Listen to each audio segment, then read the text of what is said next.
And we're back with A Gentleman's Opinion.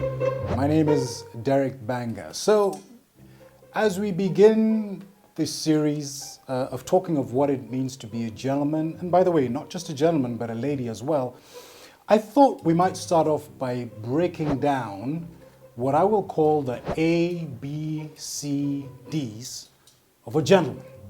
And throughout this series, we will explore each of these areas. But just to give you an overview. So when I talk about A, we're talking about appearance. Appearance means image. What is the image that a gentleman should have? What are you putting out there every day to your target market or to the public in general? You know, studies have shown that 55% of our judging someone is based simply on what we see, the appearance. The appearance is obviously the clothes that we're wearing. It's also how we carry ourselves, body language. In fact, first impressions are made in the first few seconds whenever we meet someone. Now, a lot of how we judge people may be based on how we're socialized. It may be based on our background. It may be based on what we have experienced in life. But make no bones about it. We judge people fairly or unfairly on what we see.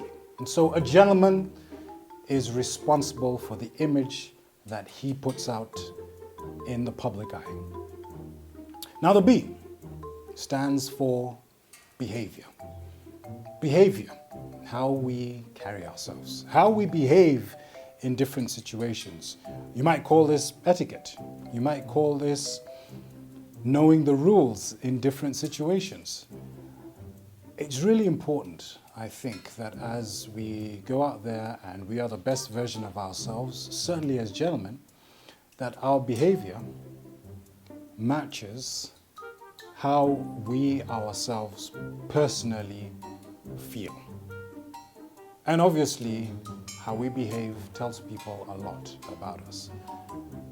How do we behave when we are at a dinner table, for example? How do we behave when we're with our friends? How do we behave when we're speaking to a waiter? How do we behave when we're getting service?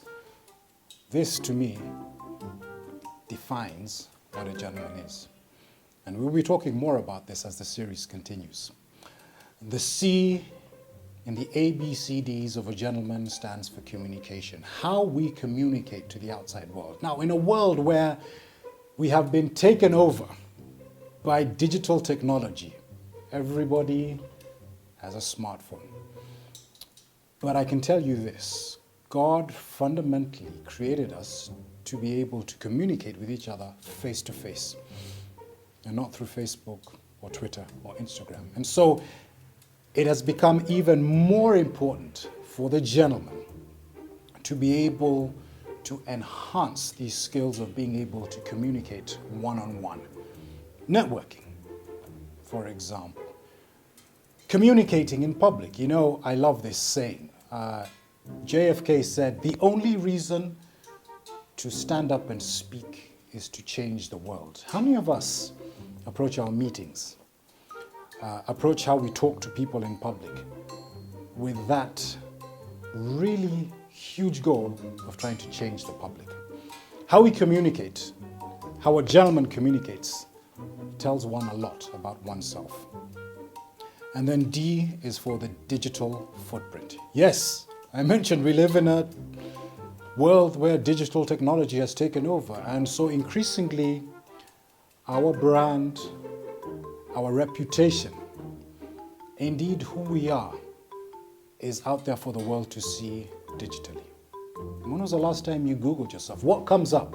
What are you telling the world through your digital footprint? And are you enhancing your gentleman values through what you put out in the digital world? And remember, this is my opinion, a gentleman's opinion, part of The Gentleman Show. See you next time.